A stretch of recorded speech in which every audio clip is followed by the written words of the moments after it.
I still can't believe my own parents, the ones who worshipped my sister Madison's musical talent, told me I wasn't valuable anymore. One talented child is all we need. Madison's piano lessons are expensive, Olivia. We can't afford a child who offers nothing. If you can bring us $1,500 for your stay here, maybe we'll talk. Just like that, at 12 years old, my parents, Warren and Diane Collins, kicked me out. My mother's brother, my Uncle Edwin, offered me a lifeline when I felt completely lost and confused. I don't have much, Olivia, but if you'll have me, I'd be honored to be like a parent to you, he said, his voice gentle. Without a second thought, I clung to his offer. My name is Olivia Collins. I'm 33 now, and my life hasn't exactly been simple. Before I get into where I am today, let me tell you how it all started. I was born to Warren, a banker, and Diane, a stay-at-home mom. We lived with my maternal grandparents, Harold and Eleanor Marshall, in their home. My unmarried Uncle Edwin lived there too. I actually started living with him when I was just 4. He was 24 then. It might not seem strange for someone that age to live at home, but Uncle Edwin had health issues keeping him there. He'd suffered from chronic illnesses since he was young, making it tough to hold down a full-time job. He worked part-time here and there, mostly at the local library where he loved being surrounded by books, but it was never enough to live independently. He always seemed to carry a weight of guilt, maybe feeling like a burden because he relied on his parents, Harold and Eleanor.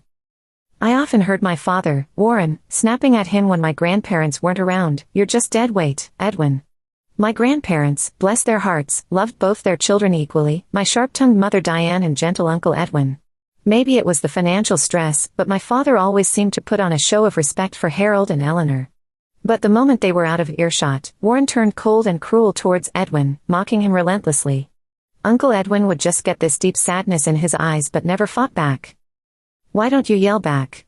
I asked him once, with the bluntness only a child possesses. He just looked confused. "Because they do help me, Olivia. Your grandparents are very kind." That made sense to my young mind then. Now, I realize my father was getting the same support, maybe even more, so who was he to judge? If I'd understood that back then, maybe I could have said something. But I was just a kid, feeling my stomach twist with unease whenever Dad raised his voice, but too small to intervene. Things were definitely calmer when Grandma Eleanor and Grandpa Harold were present. Uncle Edwin would offer a quiet smile, and my father would button up his resentment.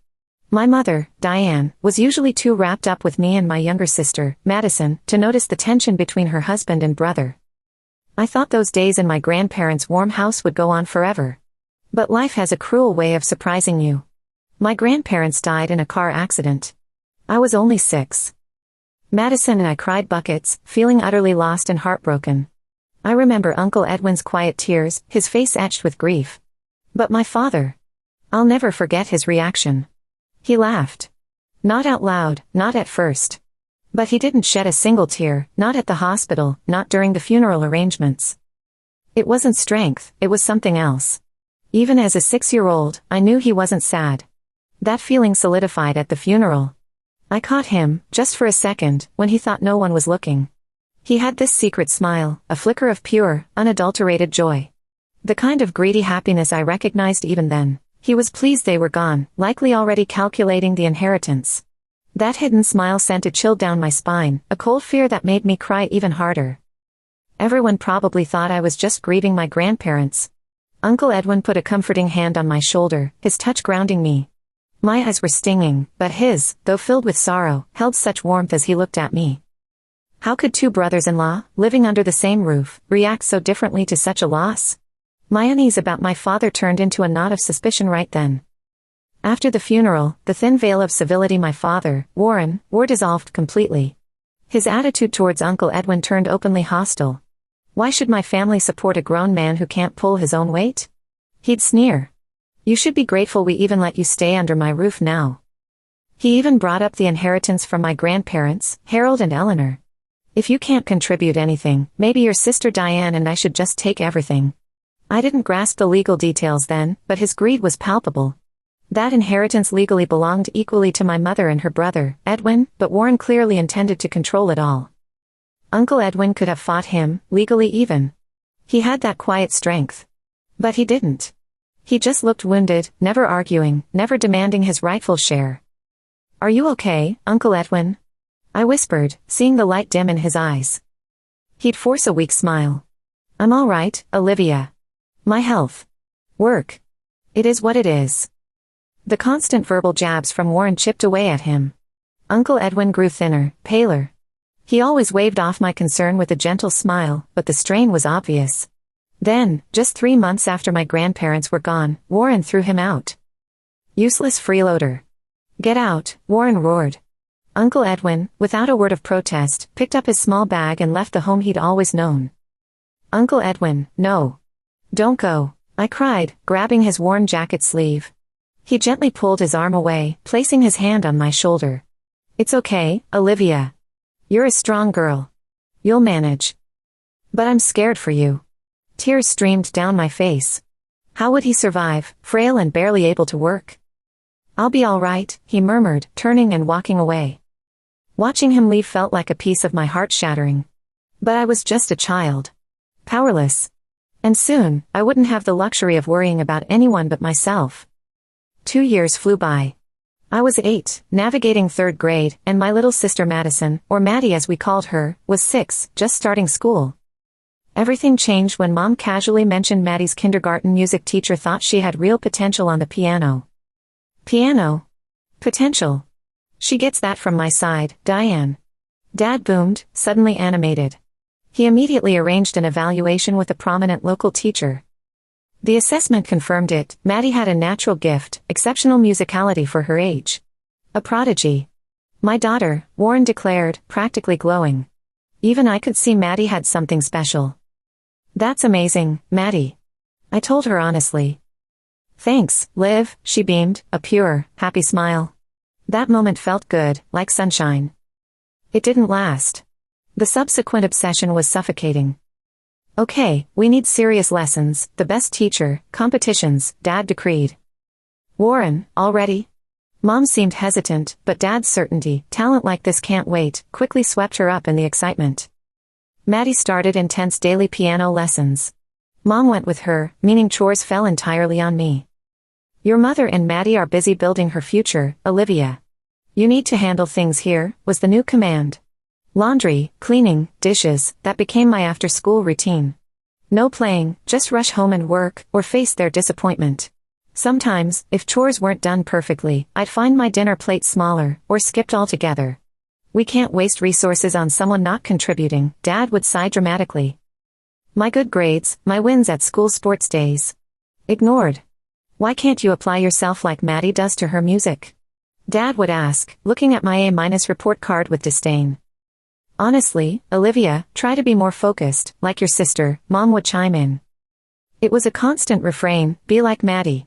Followed by whispers, just loud enough for me to hear, it's a shame you don't have a real talent, Olivia. Maddie's the one destined for success. You're just ordinary. Maddie, my sister, truly was talented.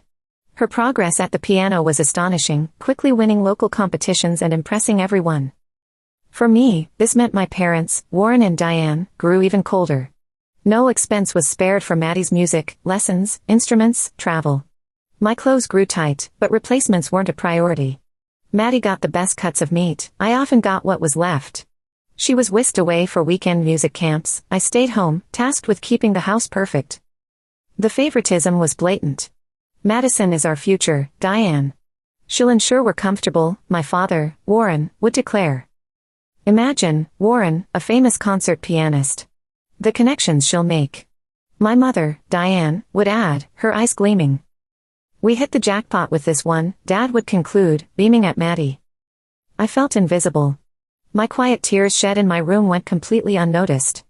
Then, when I turned 12, the final blow came. My parents sat me down. Olivia, Dad began, his voice devoid of warmth, we need to focus our resources. One truly talented child is enough.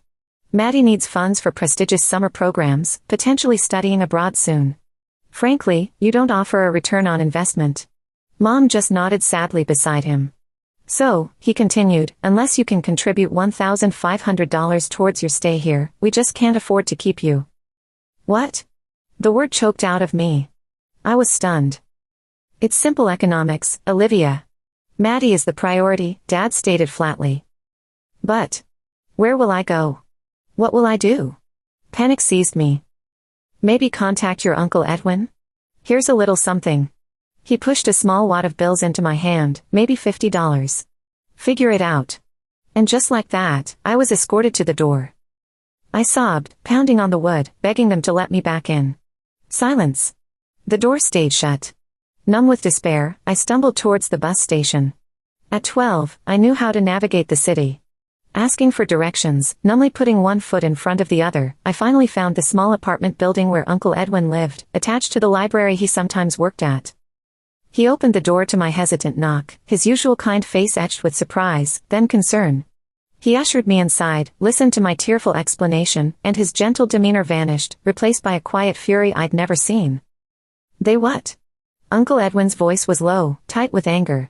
Seeing his anger directed at them, not me, somehow made my own guilt lessen, but the tears still flowed. What was going to happen to me? As I looked down, ashamed, he placed a warm hand on my head. It felt steady, compassionate. Oh, Olivia. You've been through too much. But you don't have to worry now, he said softly. But what do I do? I whispered. He gave a small, wry smile, gesturing around his modest, book-filled apartment. Well, as you know, chronic illness and part-time library work don't exactly make one rich. He looked tired, but his eyes held a strength I hadn't seen when he lived under my father's shadow. Distance had clearly fortified him. He met my gaze directly. I don't have much money, Olivia. But if you wouldn't mind an old, bookish uncle, I'd be honored to be your family. We can figure this out together. Before he could even finish, I threw myself against him, burying my face in his worn sweater. His embrace felt completely different from my father's stiff hugs, it felt safe. Real. You don't have to worry anymore, he repeated, gently stroking my back as I sobbed out all the fear and relief. It felt like the first real act of parental love I'd received in years. And so, Uncle Edwin raised me.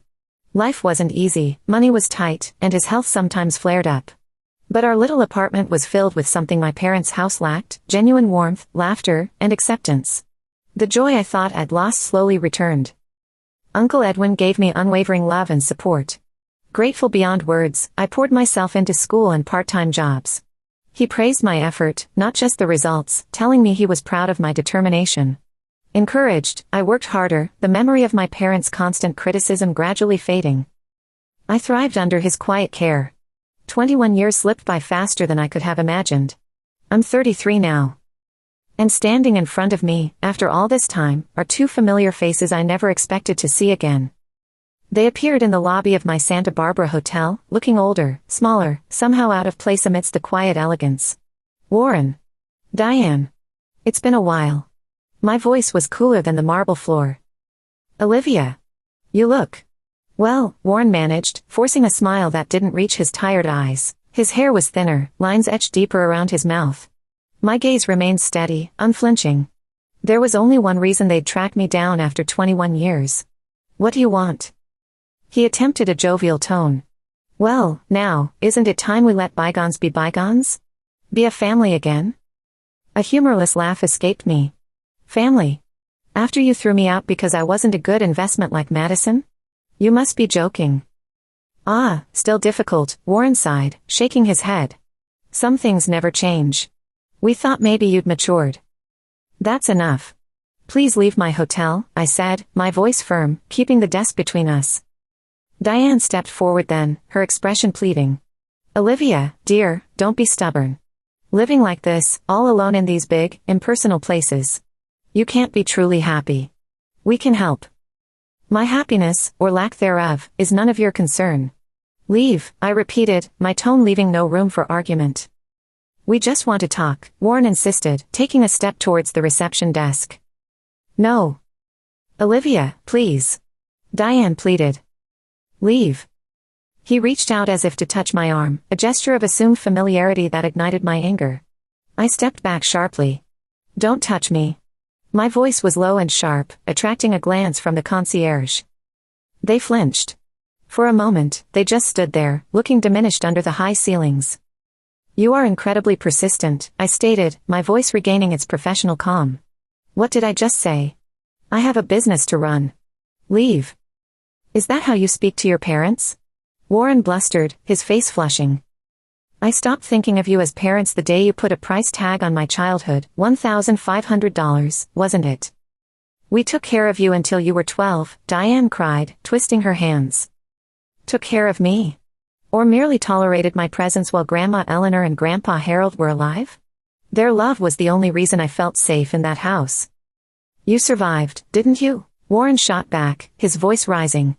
You don't get to act so high and mighty. They looked so worn down, clinging to a past where they held all the power.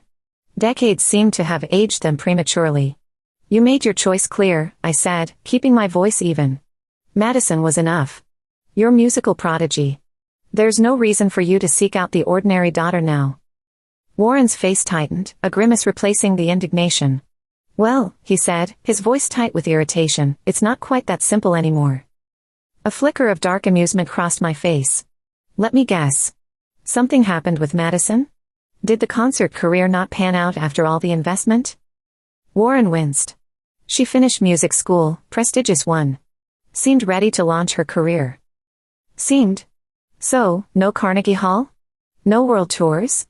I pressed, my voice dripping sarcasm. What happened to the golden child? She just disappeared, Diane whispered, looking down. Left a note. Said, I owe you nothing. Don't look for me. And vanished. Vanished, I repeated slowly. The irony was bitter. So, the prize pony bolted. She abandoned you. My condolences on your investment loss. It's not funny, Olivia, Warren snapped. That ungrateful girl. After everything we sacrificed for her talent. Sacrificed? Or controlled? I countered, my voice dangerously quiet. Showering a child with attention only when they perform to your expectations isn't love, Warren. It's pressure. Dictating her life based on perceived talent, trying to live vicariously through her. No wonder she ran. I paused. Besides, wasn't that the deal? She was enough. You didn't need me. He flushed again. Look, things changed. I lost my job at the bank years ago, during the downturn. Hardly surprising, I murmured. The severance was minimal. Savings are gone. The pension isn't enough, he admitted, the words ground out. Ah, I said, realization dawning. The well ran dry. It's not easy finding work at our age. Diane added plaintively. Sounds tough, I replied, feeling absolutely nothing. Their desperation was a tangible thing in the air between us. That's why, Warren said, leaning forward conspiratorially, we need you to help. Support us. The sheer audacity stole my breath for a second. Then, cold certainty settled in. No. What did you say? His voice rose slightly. How can you abandon your own parents? Diane gasped, clutching her purse. The only parent I acknowledge is my Uncle Edwin. The man who took me in when you threw me out at 12, I stated clearly. What? Warren looked genuinely stunned, as if this fact was news. You knew I went to live with him. You drove me there, practically. Why act surprised now? You really think of him, Diane's sickly brother, as your father? He sputtered. Uncle Edwin gave me unconditional love and support when I had nothing. He is my true father, I said, my words hitting them like stones. They stared, speechless. He was ill, barely scraping by, but he worked tirelessly to give me a home. I worked hard to repay his kindness, not yours. Wait, Warren narrowed his eyes. You said worked hard. You mean? You actually have a real career? Money. I do all right, I shrugged, turning to signal the concierge. Warren suddenly lunged forward, grabbing my shoulder tightly. Let go of me, I hissed, pulling away sharply. See? He crowed, misinterpreting my anger. You're upset. Deep down, you're angry you weren't the special one like Madison, right? Jealous. But you're happy to see us, really. You're just putting on a brave face. Don't worry, Olivia, we can be a proper family now. We'll guide you. His absolute delusion was staggering. Was he senile? I stared at their earnest, desperate faces, and a raw, incredulous laugh bubbled up from my chest. Why are you laughing? Diane asked, bewildered. Are you happy? Happy? I laughed again, wiping a tear of mirth. Oh, no. Not at all. Let me be crystal clear. In the 21 years since you discarded me, I haven't wasted a single thought on either of you. Thanks to Uncle Edwin, I built a life. A very good life. Their shocked silence was almost satisfying. I continued, my voice even. Actually, despite your low expectations, I managed to get a scholarship, graduated from university with a degree in hospitality management. Oh, really? Diane murmured. Warren perked up slightly. Hospitality. So, you got a decent job? Management somewhere. Something like that, I allowed. I run a small chain of boutique hotels now. This is one of them. The realization slowly dawned on their faces as they looked around the plush lobby again. And, I added, enjoying their stunned expressions, I also met someone. My husband, Nathan. He's my business partner. Married. Warren spluttered. Well. We must meet him. Give our parental blessing. That won't be necessary, Warren. Nonsense. It's only proper. It's also impossible right now.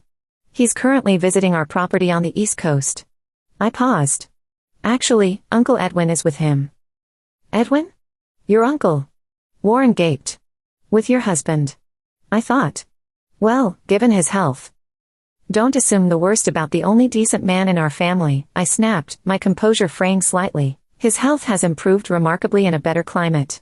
He lives with us now, with me, Nathan, and our children, Lucas and Emma. He adores being a grandfather. Children. They looked utterly floored, unable to process the cascade of information that contradicted the narrative they held of the failure daughter. A genuine smile finally touched my lips. He hesitated at first, worried about being a burden, I explained, softening as I spoke of Edwin. But we insisted. We're a family, Nathan, the kids, Edwin, and me. Living very happily. Warren's eyes lit up with calculation. Well, if you're all living together. We could join you. We could all be one big happy family. You are welcome to relocate wherever you wish, I said smoothly. But you will not be living with my family, and I will not be supporting you financially. If you wish to stay here, at this hotel, I can offer you the standard friends and family discount, 50% off the rack rate, payable by you. Impossible, Diane gasped. You'd really turn your own parents away? You abandoned me first. The words ripped out, raw and final. Their faces went pale. You made it clear I had no value to you unless I paid my way. So, consider this my invoice. My voice dropped again, cold and controlled. I owe you nothing.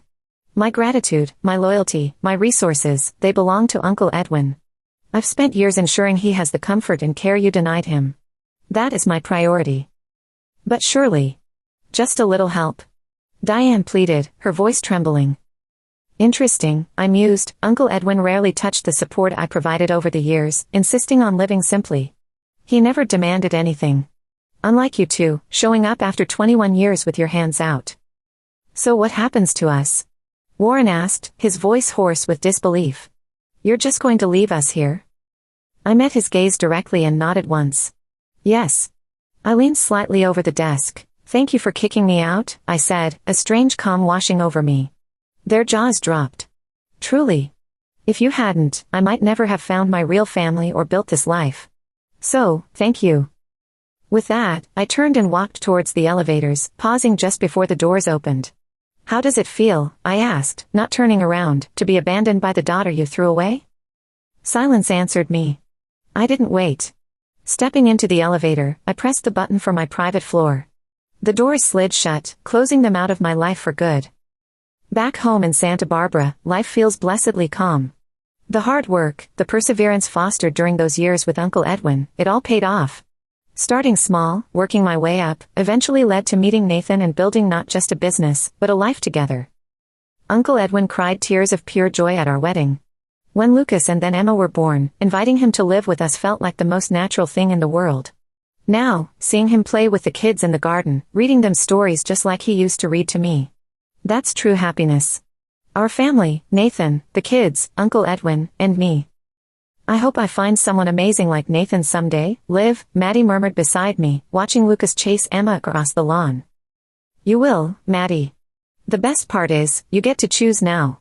You're finally free from their expectations, I reassured her, squeezing her hand. She sighed. True. Still getting used to this new path, though. Performing at the hotel is great, but maybe try composing? Or teaching? I suggested gently. The pressure to be a world-famous concert pianist, drilled into her by our parents, had almost broken her.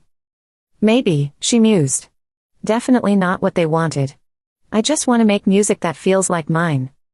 Exactly, I smiled.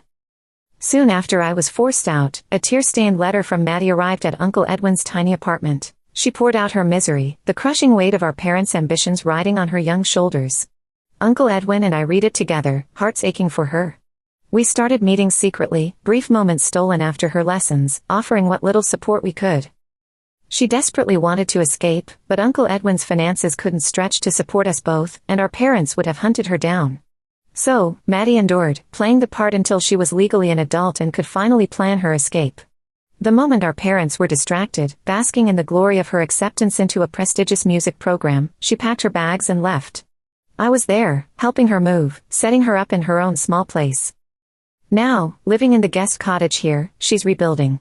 Finding her own musical voice after years of performing under duress isn't easy, but she's resilient. More resilient than anyone I know. Speaking of finding new paths, I told Maddie, Uncle Edwin's thinking about opening a small used bookstore. He's even taking an online business course. Maddie's face lit up. That's fantastic. It's never too late. He seems so much healthier, happier. He really is, I agreed. We heard through a cousin about Warren and Diane. Apparently, they burned through the inheritance money quickly on bad investments meant to bolster Maddie's career. Warren lost his job years ago and couldn't find another. They eventually sold the house, but got little after paying off loans. Relatives refused to help financially, tired of their entitlement. Last we heard, they were living in a cramped rental, constantly arguing, blaming everyone but themselves for their poverty. There should never be favorites, I said quietly, looking at my own children playing freely. Kids aren't investments. You're right, Maddie echoed softly. Whatever happens, Maddie, I'll always be here for you, I promised. You already saved me, Liv. Thank you, she whispered, her eyes shining with unshed tears. Seeing her strength made my own eyes well up. Just then, a gentle hand rested on my shoulder. What saving is going on here? Uncle Edwin asked, his voice warm. He looked smaller, perhaps, but his eyes held the same deep kindness. I turned, smiling through my tears. Thank you, I said simply. He looked puzzled. I reached up and hugged him tightly. Thank you, Dad. I love you.